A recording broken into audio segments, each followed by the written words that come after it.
chaque combat à l'épée que vous avez jamais vu dans un film est un mensonge. Pas exagéré, pas dramatisé, un mensonge. Parce que dans chacune de ces scènes, une lame d'acier tranche l'armure comme si elle était en papier d'aluminium et que le gars en costume de métal tombe. Le vrai problème sur un champ de bataille médiéval était exactement le contraire. Une bonne armure était si efficace que tuer quelqu'un qui en portait est devenu l'un des casse-têtes tactiques les plus difficiles de l'histoire militaire. Les gens ont passé des siècles à inventer des moyens de plus en plus horribles pour résoudre ce problème, et la plupart d'entre eux ont encore échoué. La question n'est donc pas vraiment de savoir si l'armure médiévale vous protégeait. Elle le faisait. La meilleure question est de savoir à quel point et pourquoi les gens ont fini par arrêter de la porter si elle fonctionnait si bien. Commençons par ce qu'était réellement l'armure, parce que la plupart des gens se trompent immédiatement à ce sujet. Quand vous imaginez un chevalier médiéval, vous imaginez probablement un gars enveloppé de plaques d'acier brillantes de la tête aux pieds.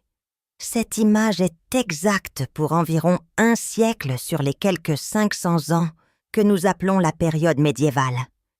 Et elle ne s'appliquait qu'aux combattants les plus riches sur le terrain. Pour tous les autres, l'armure était très différente. La forme dominante de protection personnelle, pendant la majeure partie du Moyen Âge, a évolué à travers une longue progression que les gens ont tendance à réduire à une seule image. Au XIe, XIIe et XIIIe siècle, on voyait surtout des haubers portés sur des sous-vêtements rembourrés, avec une coiffe en maille couvrant la tête et le cou. Un chevalier du XIe siècle pouvait avoir un haubert descendant jusqu'aux genoux, un vêtement rembourré en dessous, un casque et un bouclier. C'était un combattant bien équipé pour son époque. Le XIVe siècle a apporté des systèmes composites mélangeant mailles et plaques de fer ou d'acier rigide, rivetés à l'intérieur de vêtements en tissu, des choses comme les cottes de plaques et les brigandines, ainsi que des pièces séparées protégeant les tibias et les cuisses. Ces harnais de transition semblaient qu'un désordonné et patchwork par rapport à ce qui est venu plus tard, mais ils représentaient une course aux armements constante entre les forgerons et les armes que ces forgerons essayaient de vaincre. Les harnais de plate presque complètes pour les classes supérieures ne sont arrivés qu'au XVe siècle, et même alors, les mailles n'ont jamais disparu. Elles sont restées en dessous et entre les plaques tout le temps, couvrant les aisselles et l'aine et l'intérieur des coudes où l'acier rigide ne pouvait pas aller sans bloquer l'articulation. Sous tout, du plus pauvre soldat au plus riche seigneur, se trouvait une forme de vêtement rembourré. L'armure était un système à 3 couches travaillant ensemble. Pas un seul équipement. L'armure la plus courante pendant toute la période médiévale était textile. Gambisson, jaque, acéton. C'étaient des vêtements épais et rembourrés, faits de 10 à 30 couches de lin matelassées ensemble pour former quelque chose qui ressemblait à un manteau d'hiver très agressif. Vous pourriez penser que l'armure en tissu sonne comme une blague. Ce n'était pas le cas. Un gambisson en lin à 24 couches pesait beaucoup moins qu'une plate, coûtait une fraction du prix, et lors d'expériences contrôlées, il s'est avéré presque immunisé contre les coupures d'épée. Les lames tranchantes frappant un gambisson épais échouaient souvent à traverser le corps en dessous. Elles limitaient les blessures à de légères lacérations superficielles ou à des contusions. Contre les flèches d'un arc de chasse moderne, un gambisson à 24 couches arrêtait les flèches à pointe large, à mi-chemin de l'épaisseur. Elles n'atteignaient jamais le corps. Les pointes de bodkin ne pénétraient que légèrement dans les couches extérieures. Même un gambisson à 12 couches, offrant la moitié de la protection, était ce que les chercheurs appelaient « salvateur contre les flèches à pointe large ». 6 couches n'étaient clairement pas suffisantes contre les flèches lourdes. Mais même ces vêtements plus fins ralentissaient les projectiles et émoussaient les impacts suffisamment pour avoir de l'importance. Contre les poussées, les performances étaient plus variables. Les pointes étroites et rigides, comme les pointes de lance ou les pointes d'épée spécialisées, pouvaient parfois traverser les couches textiles, surtout lorsque la cible était soutenue par une surface ferme. Le rembourrage réduisait toujours le transfert de force vers le corps et empêchait souvent une pénétration complète. Mais un gambisson seul n'était pas une garantie contre une poussée de lance déterminée. Pour le soldat médiéval moyen qui ne pouvait pas se permettre quoi que ce soit en métal, un bon gambisson faisait la différence entre mourir sur le champ de bataille et rentrer chez soi avec des contusions. Les analystes qui ont étudié les preuves ont souligné que les gambisons étaient très efficaces, même en tant qu'armure autonome, et que leur popularité à travers les siècles reflète des performances pratiques sur le champ de bataille, et non du désespoir. Maintenant, empilez la cotte de maille par-dessus, l'armure en maille, les anneaux de fer ou d'acier entrelacés que la plupart des gens associent aux premiers chevaliers médiévaux, étaient plus sophistiqués qu'il n'y paraît à première vue. Les exemples de qualité étaient faits d'anneaux rivetés, souvent des rangées alternées d'anneaux poinçonnés pleins et d'anneaux rivetés. Les anneaux rivetés étaient formés de fils étirés, pliés en cercle, et fermés par un minuscule rivet de fer à travers des extrémités qui se chevauchaient. Les diamètres typiques des anneaux dans les ouvrages historiques conservés sont relativement petits, souvent dans la gamme de 6 à 8 mm de diamètre intérieur, avec des calibres de fil qui donnaient une section transversale métallique substantielle. Chaque anneau était relié à 4 voisins, créant un maillage flexible qui pouvait épouser les courbes du corps tout en présentant une barrière métallique imbriquée aux armes entrantes. Cela est important car les reproductions modernes vendues comme articles de costume utilisent des anneaux boutonnés, c'est-à-dire des anneaux simplement fermés, sans rivet. Mais la cotte de maille est considérablement plus faible que la vraie chose. Les anneaux s'ouvrent sous tout impact sérieux. Les résultats des tests sur les mailles boutonnées vous en disent autant sur l'armure médiévale que les tests sur un bouclier en carton vous en diraient sur un bouclier en bois. Les vêtements en maille vont des haubers jusqu'aux genoux, avec manches intégrales, et coiffes couvrant la tête et le cou, courant du XIe au XIIIe siècle, aux gambisons plus courts et aux protections de mailles localisées, et aux avant-bras intégrés dans les harnais de plate plus tard. Un haubert complet était un équipement sérieux qui pouvait peser de 10 à 15 kg à lui seul, le tout suspendu aux épaules, sauf s'il était ceinturé à la taille. La cotte de mailles rivetée, portée sur un vêtement rembourré, était extrêmement efficace contre les coupures. Les expériences de coupe et de perforation sur des mailles rivetées soutenues par du tissu montrent constamment que les coupures d'épée ne parviennent pas à sectionner les anneaux. La lame attrape ou dévie, déforme quelques anneaux au plus, et le rembourrage en dessous absorbe toute force qui passe. Test après test, la chair simulée en dessous subit peu ou pas de dommages lors des attaques de coupe. Les épées ne tranchent pas la cotte de maille. C'est une fiction inventée parce que le public s'ennuierait à regarder un gars faire rebondir son épée sur un autre gars pendant 20 minutes. La cotte de maille avait cependant une faiblesse, et c'était la force concentrée. Les pointes étroites de lance et de dague pouvaient écarter les anneaux ou casser les rivets, surtout lorsque beaucoup d'énergie était délivrée sur une petite surface. Une forte poussée de lance dans une cotte de maille soutenue par du tissu produisait souvent une pénétration limitée, mais réelle, plus comme une perforation à travers le tissage qu'un large trou. Les flèches d'arc longs, avec des pointes de bodkin appropriées, pouvaient pénétrer la cotte de maille sur un rembourrage limité, bien que souvent seulement superficiellement, tandis que la cotte de maille sur un rembourrage plus épais pouvait largement résister aux flèches de guerre aux distances de bataille typiques.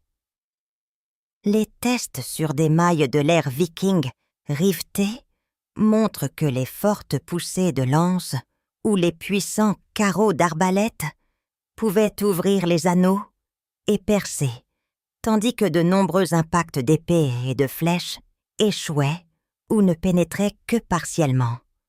Au XIVe et XVe siècle, la cotte de maille servait de plus en plus de défense secondaire, couvrant les articulations et les espaces entre les plaques rigides aux aisselles, à l'intérieur des coudes, à l'aine et à l'arrière des genoux, plutôt que comme armure de torse principale.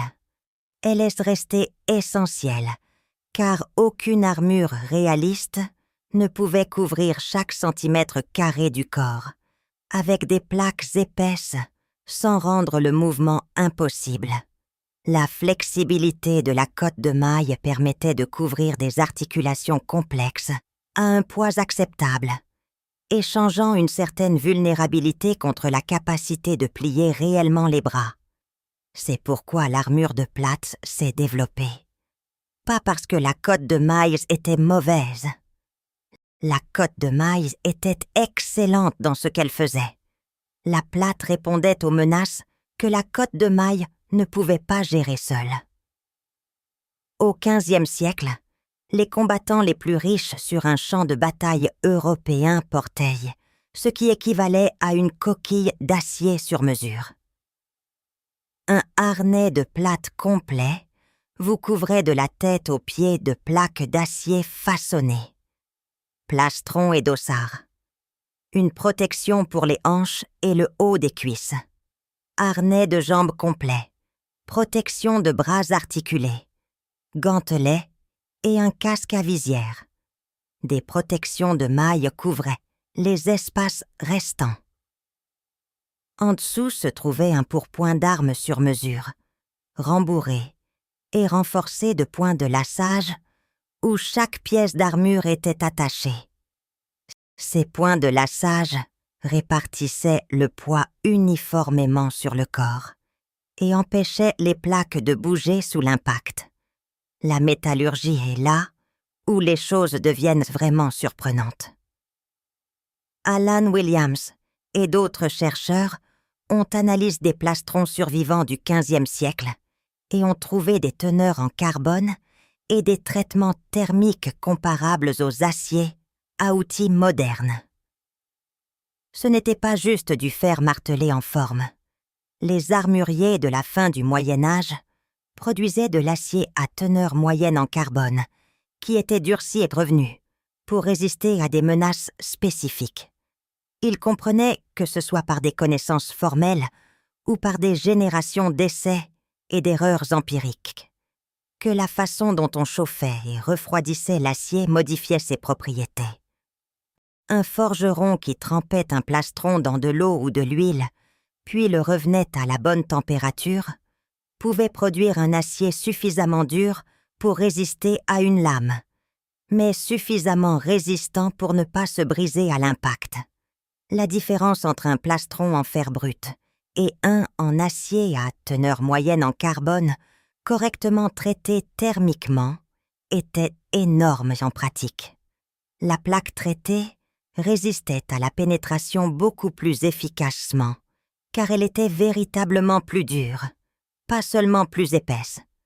un plastron pouvait mesurer 3 à 3,5 mm d'épaisseur au centre avant, s'amincissant à environ 1 à 1,5 mm sur les côtés.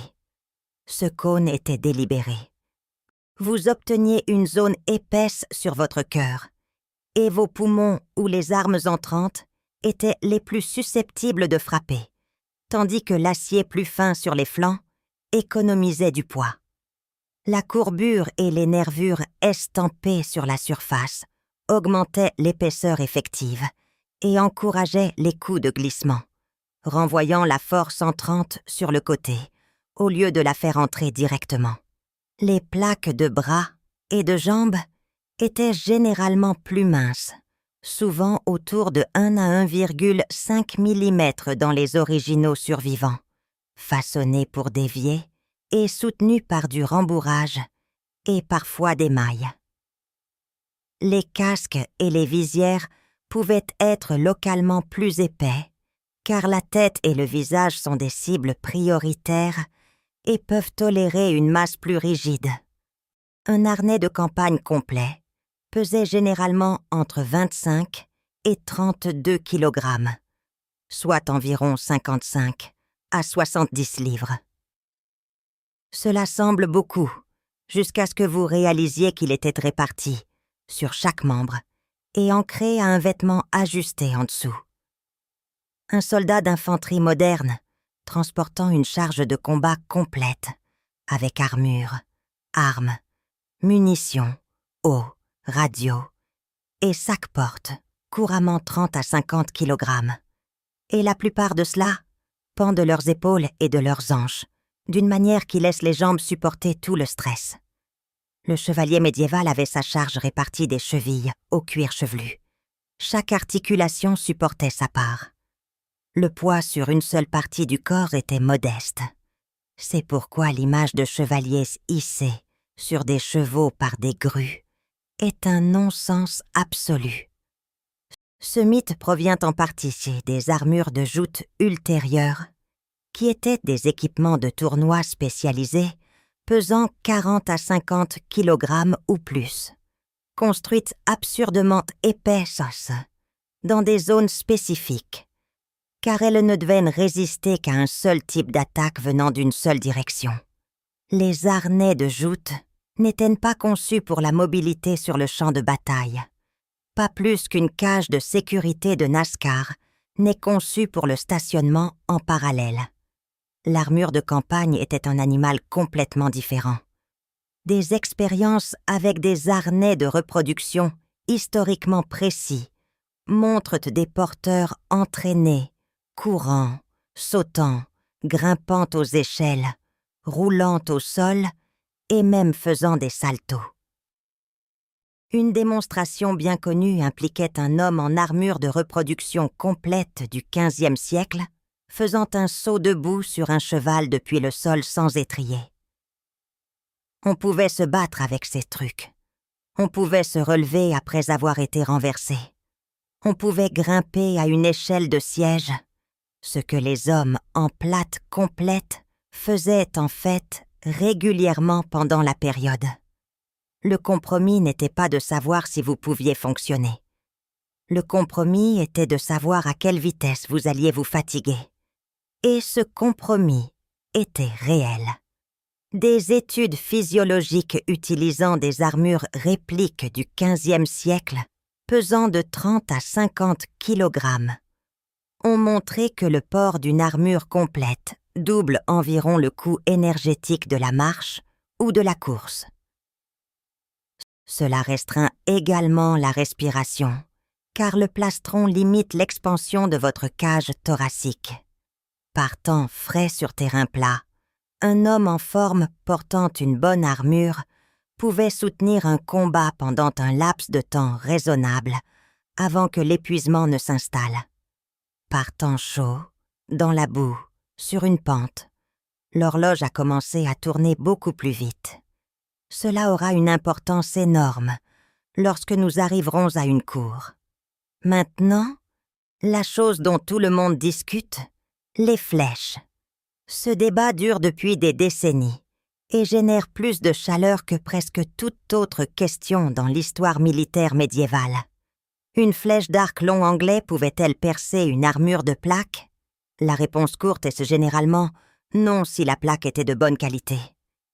La réponse plus longue nécessite de regarder beaucoup de données expérimentales, car les gens ont effectivement testé cela à plusieurs reprises dans des conditions contrôlées. Les tests de flèches contre armure, menés par Todd Todini, ont utilisé un arc de guerre de 160 livres, tirant des flèches de 80 grammes, sur un plastron de style Turburg, reproduit, épais de 2,5 mm au centre et s'affinant à 1,5 mm sur les bords, porté sur des couches de mailles et de textiles. À des distances de 10 à 25 mètres, les flèches frappant la zone centrale épaisse ont sévèrement bosselé la plaque et l'ont parfois fissurée. Elles ont traversé la maille et le tissu derrière la plaque et ont légèrement pénétré le gel balistique représentant la chair. Elles n'ont pas fait de trou net. Les flèches elles-mêmes étaient fréquemment détruites par l'impact, se froissant et se brisant contre l'acier. La plaque a gagné, mais elle n'a pas gagné proprement. Elle a subi des dommages réels. D'autres tests racontent des variations de la même histoire. Des compilations de 14 tests indépendants d'arcs de guerre contre plaques montrent un schéma cohérent. Les plastrons de 2 à 2,5 mm en acier doux ou à faible teneur en carbone, résistant généralement à la perforation complète par les flèches d'arc de guerre. Lorsque la pénétration se produit, elle a tendance à se produire dans des sections plus minces d'environ 1,5 mm ou à très courte portée, avec des flèches extrêmement lourdes. Contre de l'acier à teneur moyenne en carbone correctement trempé, du type que les meilleurs armuriers du XVe siècle produisaient. Les chiffres penchent encore plus en faveur de l'armure. Les tests d'arcs longs avec des gambissons en lin trempés seuls ont enregistré des pénétrations de flèches de plusieurs centimètres. Suffisamment pour blesser, mais bien moins que ce que la chair nue subirait. Surtout lorsqu'ils sont combinés avec de la maille. La combinaison de plaques sur maille sur rembourrage a créé une défense que les flèches même des arcs de guerre puissants avaient du mal à vaincre au centre de la poitrine. Les tests sur une armure complète ont montré des résultats presque binaires. Les impacts directs sur la plaque étaient largement arrêtés avec des bosses. Les impacts sur les mailles ou les ouvertures étaient beaucoup plus susceptibles de pénétrer jusqu'au corps. Donc, les flèches ne traversaient pas les bonnes plaques. C'est le consensus expérimental, et les récits médiévaux sont d'accord. Les chroniques décrivant la bataille d'Azincourt mentionnent des flèches rebondissant sur les chevaliers français, comme la grêle sur un toit. Le son devait être quelque chose de proche de terrifiant, si vous étiez du côté qui le recevait. Des milliers de flèches à pointe d'acier frappant votre armure à la fois. Un rugissement métallique sur un champ boueux dans le nord de la France, en octobre 1415. Les Français ont quand même perdu, non pas parce que les flèches ont percé leur plastron, mais parce que les flèches ont trouvé d'autres cibles. Les chevaux sont tombés en hurlant, jetant leurs cavaliers dans la boue. Les flèches ont frappé des membres protégés par des plaques plus fines et ont parfois traversé. Elles ont trouvé des ouvertures aux articulations et aux visières, de la maille aux aisselles et aux plis intérieurs des coudes. Même lorsque les flèches n'ont pas réussi à blesser, l'effet psychologique et physique de marcher dans une intense tempête de flèches ne doit pas être sous-estimé. Des milliers d'impacts martelant votre armure votre visière si étroite que vous pouvez à peine voir. Chaque pas en avant, une autre volée atterrissant autour de vous. Le bruit seul aurait été désorientant. Certains hommes se seraient arrêtés ou auraient fait demi-tour. D'autres auraient continué et seraient arrivés à la ligne anglaise avec les nerfs à vif et les jambes en feu. Au-delà des blessures et de la peur, il y avait le problème de l'épuisement. Les hommes d'armes français avançaient à pied sur un sol mouillé et labourés en armure complète, certains d'entre eux sur des centaines de mètres. Le champ avait été fraîchement labouré. Il avait plu. La boue était assez profonde pour que les hommes s'enfoncent au-delà de leurs chevilles. Au moment où ils atteignaient la ligne anglaise, beaucoup étaient à peine capables de soulever leurs armes. L'armure qui les protégeait des flèches brûlait également leur réserve d'énergie à un rythme double de la normale, et la bouse aspirante rendait chaque pas 2 fois plus coûteux que ce qu'il aurait dû être. Une fois désorganisée et épuisée, l'infanterie anglaise plus légère s'est approchée avec des armes d'ast et des dagues, ciblant les ouvertures, luttant contre les hommes en armure pour les faire tomber, et les achevant avec des coups de pointe dans les visières et les aisselles. Certains chevaliers français tombés dans la boue et incapables de se relever ont été simplement maintenus au sol et suffoqués sous le poids de leur propre armure et des corps qui s'empilaient sur eux. L'armure n'a pas échoué à Azincourt. Elle a forcé les Anglais à trouver tous les moyens de la contourner. Et les moyens qu'ils ont trouvés étaient brutaux.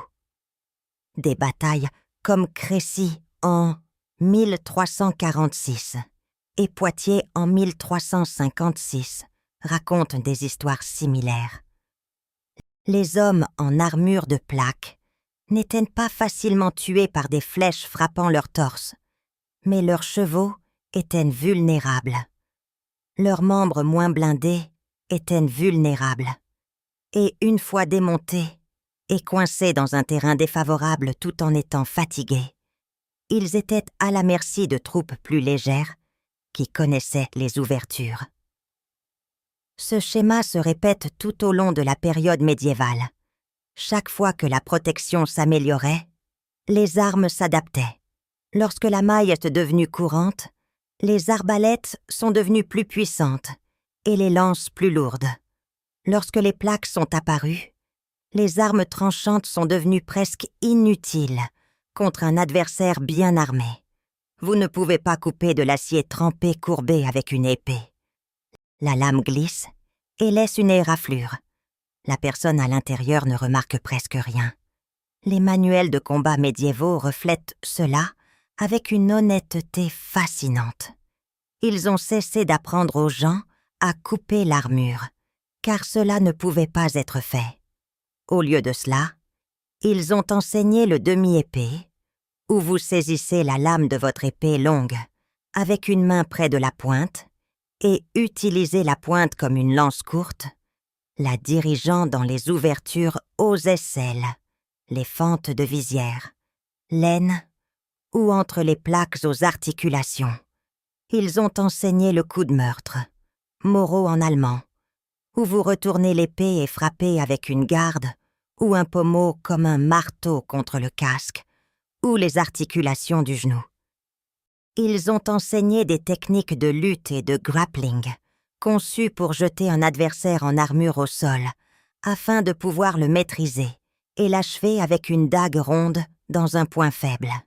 Des tests expérimentaux de coups de demi-épée, dans de l'acier de 1,66 mm, montrent que si des coups très puissants peuvent bosseler ou occasionnellement percer de l'acier doux fin, traverser une plaque trempée et correctement formée sous de bons angles est extrêmement difficile.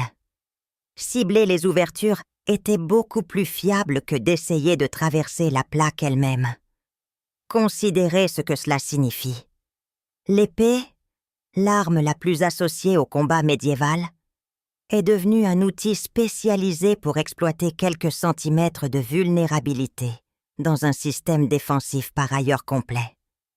Contre un adversaire bien armé, la meilleure utilisation d'une épée longue était souvent comme un levier pour le faire tomber au sol.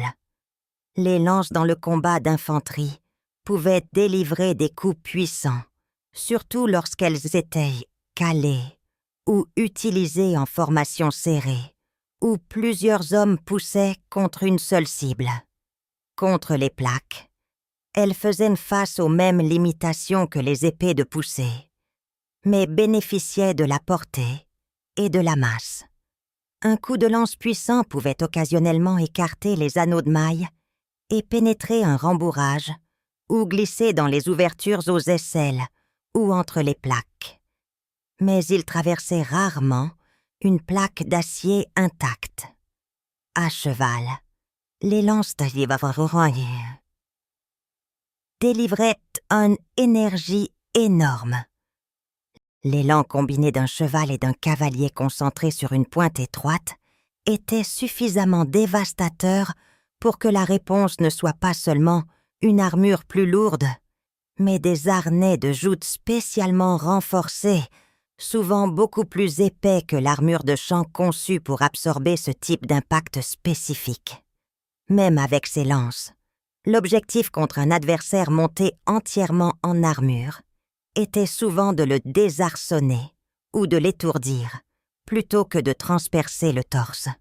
Faire descendre un homme de son cheval et le mettre au sol était généralement plus efficace que d'essayer de percer sa cuirasse avec une lance. À mesure que l'armure de plaque s'améliorait, les boucliers sont devenus moins nécessaires pour la cavalerie entièrement blindée et l'infanterie lourde. Si votre corps était déjà enfermé dans de l'acier, porter un bouclier lourd sur un bras était un poids mort qui pouvait être remplacé par une arme à 2 mains avec plus de portée et de puissance de frappe. C'est pourquoi les haches d'armes et les épées à 2 mains ont gagné en importance pendant la même période où l'armure de plaque complète est devenue répandue. L'infanterie plus légère, avec une armure partielle, des gambissons et des morceaux de maille et des plaques simples bénéficiaient encore énormément de leur protection. Ce n'était pas une armure de plaque, mais cela améliorait toujours les chances de survie contre les tirs de projectiles de masse, les poussées d'armes d'ast et les coups de poignard emmêlés. C'est pourquoi les armes spatialement conçues contre l'armure sont devenues si populaires. Les haches d'armes combinaient une tête de hache ou de marteau, une pointe et des crochets sur un long manche. Elles vous donnaient un levier pour des frappes aériennes puissantes et la capacité d'accrocher les membres d'un adversaire et de le déséquilibrer. Le combat entre 2 hommes en armure ressemblait moins à un duel d'épée et plus à une lutte violente, ponctuée de coups de marteau à la tête. Les crochets et les pointes étaient aussi importants que la surface de frappe, car une fois que vous pouviez contrôler l'arme de votre adversaire ou saisir son membre, vous pouviez le forcer dans une position où vous pouviez délivrer un coup ciblé ou le jeter au sol. Les marteaux de guerre et les masses concentraient la force sur de minuscules zones de contact. Ils n'essayaient pas de couper l'armure. Ils essayaient de la déformer vers l'intérieur contre le corps, de casser des os à travers l'acier ou de concuter la personne à l'intérieur en transmettant le choc à travers le casque dans le crâne. Une tête de masse à ailettes frappant un casque à pleine force, délivrait toute son énergie sur une zone plus petite qu'une pièce. L'acier du casque pouvait tenir, mais le crâne derrière absorbait un impact énorme. Des tests expérimentaux confirment que les coups de masse peuvent déformer les plaques de manière dangereuse pour le porteur, surtout lorsque des coups répétés atterrissent dans la même zone. Vous pourriez ne pas saigner, mais votre bras ou vos côtes pourraient ne plus fonctionner. Les ecchymoses, dues aux impacts répétés de masse à travers l'armure, pouvaient être suffisamment graves pour incapaciter même lorsque l'armure elle-même restait intacte. Les sources historiques et les analyses modernes s'accordent à dire que contre les plaques, ces armes visaient à concuter, bosseler ou casser la personne à l'intérieur de la coquille plutôt qu'à casser la coquille elle-même. Les arbalètes présentaient une toute autre catégorie de menaces. Les arbalètes puissantes des XVe et XVIe siècles, avec des arcs en acier, atteignaient des poids de traction de 600 à plus de 1000 livres et délivraient des énergies considérablement plus élevées que la plupart des arcs. Là où un arc de guerre pouvait envoyer une flèche à une distance d'environ 100 à 150 joules. Un carreau d'arbalète lourd pouvait en transporter considérablement plus, et il arrivait sur une trajectoire plus plate avec moins d'avertissement. Des tests expérimentaux avec des arbalètes lourdes montrent que les carreaux pénètrent plus facilement, les plaques plus fines d'environ 1,5 mm et la maille que les flèches, traversant parfois la plaque et entrant partiellement dans le milieu balistique derrière. Les plaques de haute qualité de la fin du Moyen Âge, qui avaient été éprouvées contre les arbalètes, s'en sortaient mieux. Bosses et fissures, mais pas de perforation complète à plus longue portée. Le processus d'épreuve lui-même mérite d'être compris, car il indique à quel point les armuriers et leurs clients prenaient la menace au sérieux. Un plastron fini était installé et tiré avec un carreau d'arbalète, ou plus tard, une balle de pistolet à courte portée. Si le carreau ou la balle bosselait l'acier sans le traverser, l'armure passait. Le forgeron laissait alors la bosse visible et y estampillait une marque d'épreuve à côté. Cette bosse et cette marque étaient une publicité. Un acheteur examinant un plastron dans une armurerie pouvait regarder la marque d'épreuve et savoir que la pièce avait été testée contre une arme réelle et avait survécu. Les armures, sans marque d'épreuve, coûtaient moins cher et protégeaient moins. Vous obteniez ce pour quoi vous payiez, et la marque d'épreuve était l'équivalent médiéval d'une certification de sécurité estampillée directement sur le produit. Puis vinrent les armes à feu, et tout le calcul changea. Les premiers arquebuses, hussites du début du XVe siècle, délivraient environ 500 à 1000 joules d'énergie à la bouche en utilisant de la poudre serpentine. Un arquebuse du XVIe siècle a poussé cela à environ 1300 joules avec de la poudre serpentine et environ 1750 avec la nouvelle poudre cornée. Un mousquet lourd de la même période pouvait délivrer 2300 joules avec de la poudre serpentine et jusqu'à 3000 joules avec de la poudre cornée. À titre de comparaison, une flèche de Warbow lourde transporte quelque part entre 100 et 150 joules. Les mousquets les plus lourds délivraient 20 fois l'énergie d'une flèche de guerre à partir d'une arme qui nécessitait des semaines de formation au lieu d'années. Une armure bien éprouvée pouvait encore arrêter les premiers tirs d'arquebuse ou de pistolet à des distances de combat typiques. Les documents d'époque le décrivent explicitement. Une source élisabéthaine et anglaise a noté que les mousquets lourds pouvaient tuer un homme en armure éprouvée à 100 yards, un homme en armure commune à 400 yards et un homme non blindé à 600 yards. Cette superposition de protection vous indique à la fois à quel point les armes à feu devenaient létales et à quel point une bonne armure aidait encore même contre les armes à feu. Les calculs basés sur les travaux de Williams suggèrent que 2 mm de plaques d'acier de qualité pouvaient résister aux balles d'armes de poing de faible énergie à distance. Mais arrêter une balle de mousquet lourde nécessitait des plaques de l'ordre de 4 mm d'épaisseur ou plus. À cette épaisseur, un harnais complet devient quelque chose qu'aucun être humain ne peut porter au combat. C'est pourquoi l'armure a régressé, plutôt que de disparaître du jour au lendemain. Tout au long de la fin du XVIe et du XVIIe siècle, les soldats sont passés du harnais complet aux cuirasses et casques pour la cavalerie, puis progressivement à rien pour la plupart de l'infanterie.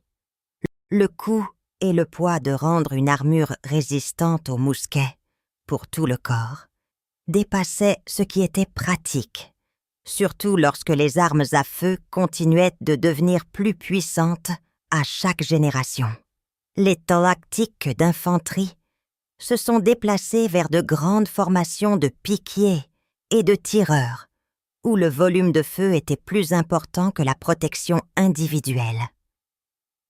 Il n'était plus économiquement judicieux de dépenser une petite fortune à enfermer un homme dans suffisamment d'acier pour arrêter une balle de mousquet, lorsque vous pouviez acheter plusieurs mousquets pour le même prix et les mettre entre les mains d'hommes qui n'avaient besoin que de semaines de formation pour les utiliser. Les balles sphériques en plomb perdent également rapidement de l'énergie en vol et se déforment à l'impact avec de l'acier trempé, ce qui signifiait qu'à distance, la pénétration effective était souvent nettement inférieure à ce que les chiffres d'énergie à la bouche suggéraient. L'armure est restée véritablement utile contre les armes à feu à distance, bien au XVIIe siècle. Les carapaces de cavalerie pouvaient arrêter les tirs de pistolet aux distances d'engagement typiques. Les ingénieurs de siège et les sapeurs portaient de lourdes cuirasses, spécifiquement parce qu'elles fonctionnaient contre les tirs d'armes légères auxquels ils étaient susceptibles d'être confrontés. Le déclin a été graduel et inégal, pas la rupture nette que l'histoire populaire aime présenter. Les gens lisent parfois ce déclin comme une preuve que l'armure n'a jamais vraiment fonctionné. Cela inverse l'histoire. La disparition de l'armure a été une réponse à la puissance, à la précision et au faible coût des armes à poudre. Les épées et les flèches n'ont jamais battu la plaque. La poudre noire l'a fait. Et même alors, il a fallu plus d'un siècle pour la transition complète. L'archéologie médico-légale des sites de champs de bataille médiévaux complète le tableau de manière à la fois sombre et informative. Les schémas de blessures sur les restes squelettiques correspondent à ce que les données expérimentales prédisent. Les lésions de flèches sur les os sont relativement rares et ont tendance à se concentrer sur les membres ou la tête, les zones où l'armure était la plus fine ou absente. De nombreuses blessures proviennent de traumatismes contondants ou de plaies par coup où l'armure était manquante. Un nombre significatif de blessures mortelles semble avoir été infligé après qu'un adversaire ait été renversé, immobilisé ou partiellement handicapé. Le schéma suggère que la plupart des mises à mort dans les combats blindés se sont déroulées en 2 phases. Premièrement, vous épuisiez l'autre personne ou la renversiez. Ensuite, vous la finissiez pendant qu'elle était au sol et ne pouvait pas protéger ses lacunes. Aucune armure pratique ne peut couvrir chaque articulation et ouverture sans détruire la mobilité. Même les meilleurs harnais du XVe siècle ont de petites zones exposées ou légèrement protégées aux aisselles, même lorsqu'elles sont partiellement couvertes par des mailles voidées. Les coudes internes, l'arrière des genoux, l'aine et les cuisses internes, le cou et le bas du visage autour de la visière et avant les paumes des mains, les articulations des doigts et parfois les plantes des pieds. La conception de l'armure équilibrait constamment la couverture par rapport à la nécessité de bouger réellement. Les hanches, les épaules et les cuisses recevaient des plaques complexes qui se chevauchaient, mais elles ne sont jamais devenues une coquille rigide, car les articulations en dessous devaient se plier. Chaque point d'articulation était un compromis entre protection et fonction. Ces compromis étaient minimes, souvent juste quelques centimètres de mailles couvertes ou légèrement couvertes.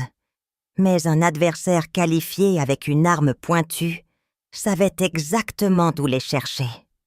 2 hommes en armure se battant l'un contre l'autre pouvaient échanger des coups pendant un temps étonnamment long, sans que l'un ou l'autre ne subisse de blessures graves. L'armure fonctionnait.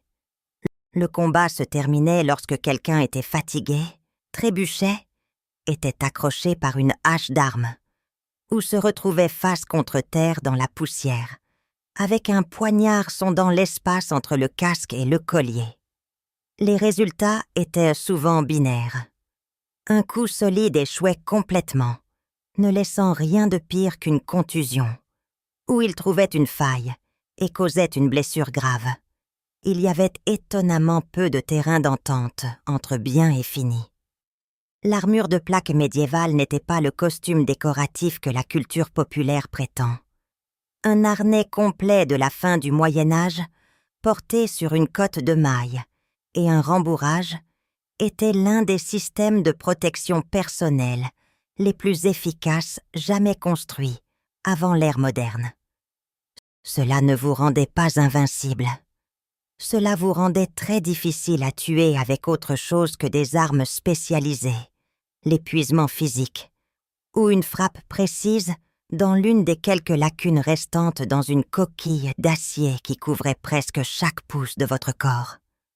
La course aux armements entre l'armure et les armes a façonné les tactiques, les techniques de combat et les résultats sur le champ de bataille pendant la majeure partie qui est de 5 siècles. Et l'armure a perdu cette course seulement lorsque la poudre noire a délivré plus d'énergie que l'acier ne pouvait en arrêter à un poids qu'un être humain pouvait porter. Une version de ce même concours est toujours en cours. Des plaques de céramique et du Kevlar à la place de l'acier forgé. Des cartouches de fusil à la place des balles de mousquet. Les matériaux ont changé. La masse n'a pas.